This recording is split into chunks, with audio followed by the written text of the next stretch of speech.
Olha, eu vou falar um negócio. A gente vai fazer um vídeo sobre consumo e a gente combinou de fazer um vídeo rápido e a gente sabe que é um combinado que não vai acontecer.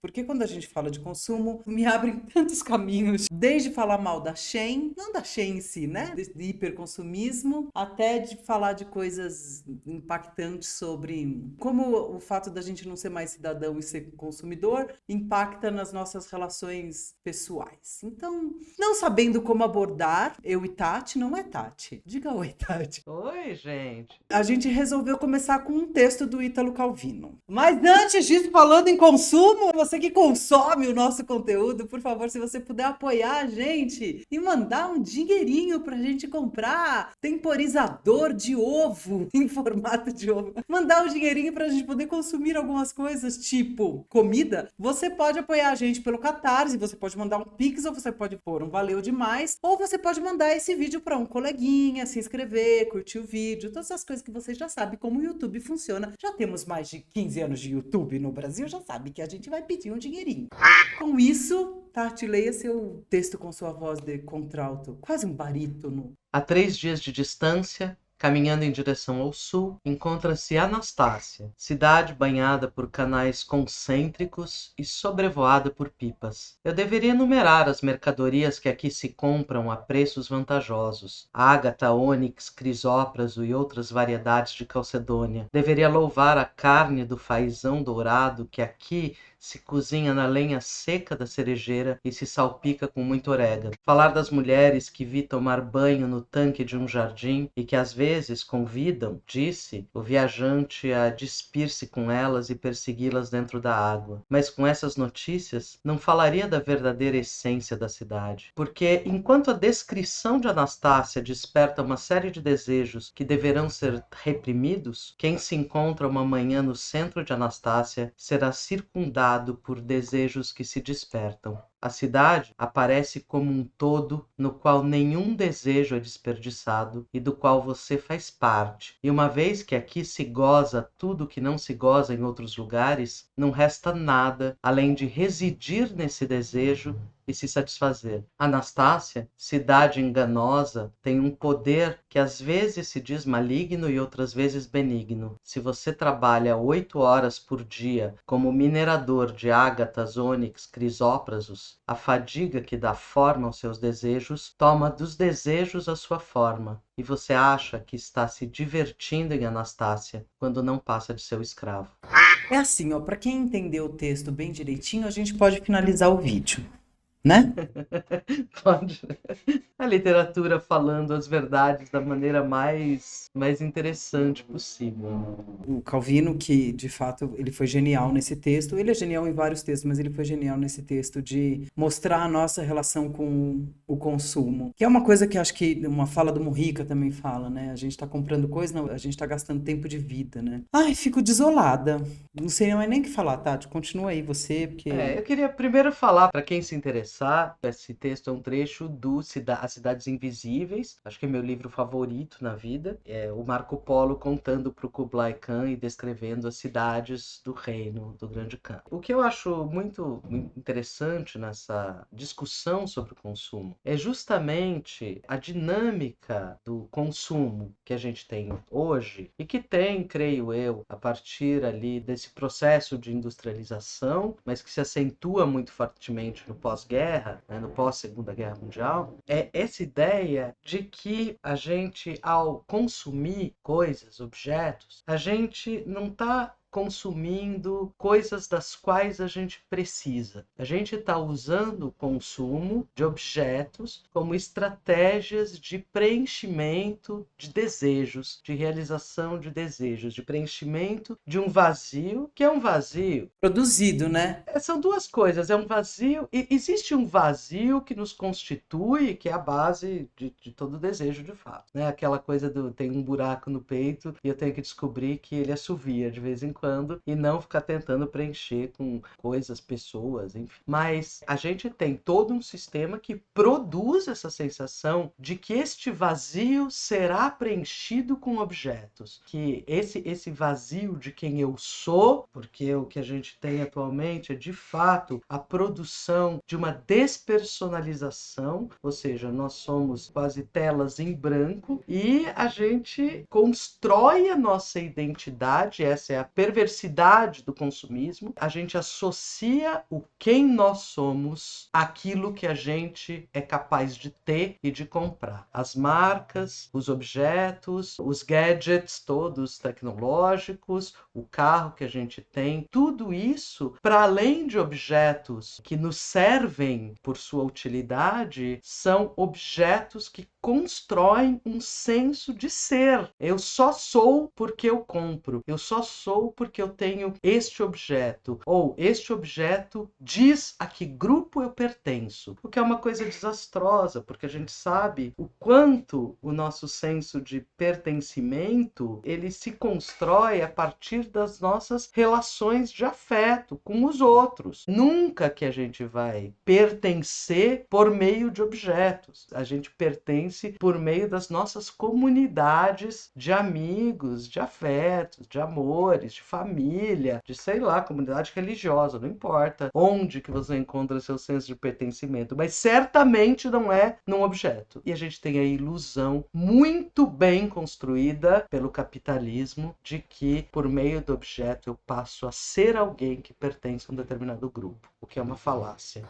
Sempre quando a gente fala de consumo, tem duas coisas que me vêm à cabeça com muita força. Agora eu só tô conseguindo pensar em uma, mas eu sei que são duas, então eu vou chegar lá. A primeira delas, eu acho que até uma frasezona clichê, né, Tati, que é isso, você não é o que você tem, mas num certo sentido, atualmente a gente meio é o que a gente tem, sim. A gente é bem definido por isso, mas principalmente eu acho que a gente perdeu o pé. Isso é uma coisa que eu acho que eu já falei em algum vídeo, porque é uma coisa que sempre passa na minha cabeça. A gente perdeu o pé do que realmente aquilo que é necessário. Eu poderia usar termos mais colados no Marx, assim, sabe? Sobre valor de uso, valor de troca, e a gente tem muito mais esse fetiche da mercadoria. Eu poderia falar tudo isso, mas eu vou falar de uma forma bem simples. A gente não tem mais uma relação funcional com as coisas. A gente perdeu o pé disso. Aquilo que pode trazer conforto ou que é necessário para a vida, e sempre que eu falo isso, as pessoas acham que eu tô querendo voltar para a idade da pedra. Ou não é isso. É simplesmente aquelas coisas que de fato são necessárias para a vida, e se eu me relaciono com as coisas de forma funcional. Parece que eu sou meio tosca, mas é assim. Para que serve um carro? Um carro me serve para me levar numa velocidade maior de A até B. Principalmente por essa virada aí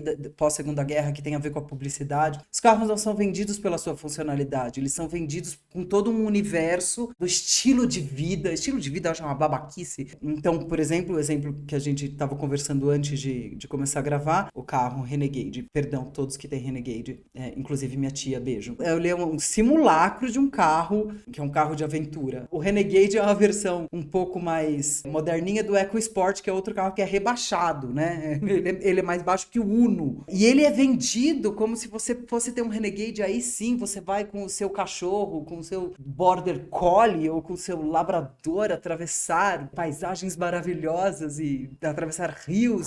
O primeiro carro não dá conta disso, o segundo carro, ele é um carro pra cidade, claramente pra cidade. Por causa dessa ilusão, ele vira um carro que é ruim na cidade, porque ele é um trambolhão imenso, grande, pra você estacionar, é um lixo, e ele é ruim, porque ele não é para o campo. Então, o que você está comprando de fato? E você vai pagar alguns mils a mais nisso para ter uma ideia de um carro. Ok, de novo, vou dizer que não é nada contra você, não é pra você vender seu Renegade, né? Tem um Renegade feliz, está tocando um sino do inferno aqui.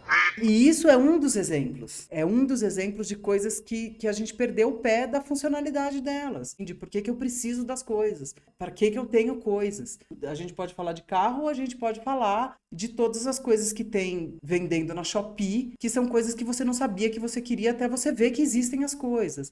E aí a segunda coisa que eu me lembrei, que é o quanto essa relação de consumo das coisas, de que eu pago e eu sou o dono das coisas, e de que eu consumo, que as coisas estão aí para o meu consumo, impacta na nossa subjetividade e nas nossas relações interpessoais. Então, o pertencimento se dá pelo consumo, o quanto isso afeta, uma frase esquisita, afeta nossas relações afetivas. Deve ter mais gente pensando sobre isso, mas são as coisas que me movem e fazendo o link com o texto do Calvino, o que eu acho interessante é que ele revela exatamente essa ilusão. Você acha que você está usufruindo de algo quando, na verdade, você está sendo escravizado por algo. Isso é muito duro. Inclusive, se a gente for pensar no custo que tem, financeiro mesmo, você sustentar esses objetos que vão dar a ilusão de pertencimento. Então, é o sujeito que vai lá ver a propaganda do carro off-road, como você disse, atravessando o rio, indo para a cachoeira e vendendo a liberdade. Ao comprar esse carro, você está comprando esse pacote todo da liberdade, da aventura, do espírito livre. No entanto, para comprar esse carro e passar essa imagem da liberdade, etc., você vai ter que trabalhar muito mais, vai ter que fazer hora extra, etc., para pagar uma das 60 parcelas do carro que você vai comprar. E, portanto, você não vai conseguir tirar as férias para poder usufruir do carro. Ou seja, é como se o objeto em si ele fosse mágico. É como se os objetos tivessem uma espécie de poder mágico, fantasioso, de carregarem um mundo dentro deles. É o fetiche da mercadoria, tá? Exatamente. Estou traduzindo. Ao ter o carro, eu tenho um conjunto de coisas que estão associadas a ele e que eu não preciso ter na realidade. Parece que tá bom se eu tenho esse carro off-road 4x4. Se eu quisesse, eu poderia atravessar um riacho, mas não vai dar, porque eu vou ter que trabalhar 10 horas por dia em vez de 8, vou ter que dobrar o turno. E aí, em vez do espírito livre, você tem o espírito escravizado, justamente porque, para sustentar a ideia mágica da liberdade, você precisa se acorrentar cada vez mais. O consumo são nossos grilhões. E principalmente, eu acho que tem uma outra coisa maluca, Ana, que a gente pode vir a tratar futuramente de maneira mais minuciosa. Mas e quando a pessoa é o produto, né? Porque a sociedade de consumo Essa é a outra virada que a gente está dando, né? é a grande virada que a gente está tendo agora, né? A gente teve uma super virada ali nos anos 60, com as propagandas vendendo não o objeto, mas o universo simbólico e de pertencimento associado ao objeto. E hoje a gente tem uma virada em que você é o produto. A quantidade de anúncios que a gente tem nas redes sociais com venda-se melhor, como você pode... Então, a sua aparência nas redes sociais, a maneira como você fala e de que estratégias você usará para persuadir as pessoas a consumirem você. Nós estamos fazendo isso aqui de alguma maneira. Não, claro que A estamos. gente não segue as técnicas, mas é isso. Quem é o produto desse canal? Nós. A gente falha miseravelmente nas técnicas, mas a gente tá aqui fazendo isso. Fracasso da técnica. Mas nós somos o produto. Esta fala é o produto. Sou eu que estou à venda aqui, você. Inclusive pedindo dinheiro. Comprem-nos. Por isso que esse canal não vai pra frente. Ó. É esse o problema. Por isso, porque a gente fica fazendo esses vídeos falando que... A gente faz o vídeo falando que é errado. E aí e depois fala, mas por favor... me compre, me consuma. Mas faz parte das contradições. Exato. Enfim. Eu só ia falar quando eu estava falando disso do carro off-road que cruza o riacho também, porque tem um outro aspecto disso, é que o nível de produção de lixo que a gente tem, provavelmente daqui a pouco não tem mais riacho, porque ele está absolutamente poluído ou porque a Nestlé comprou. Então é realmente ilusório. Parte do pressuposto que você vai ter dinheiro para ir até o riacho e que o riacho vai existir, coisa que não vai acontecer, né, gente? Porque nesse nível de produção de lixo que a gente tá, as coisas não vão mais existir. Fica aí essa última fala a nível de reflexão, adoro a nível de... Só pra irritar, né? Fica assim essa fala a nível de questionamento, porque também não é um vídeo que a gente vai conseguir concluir nada.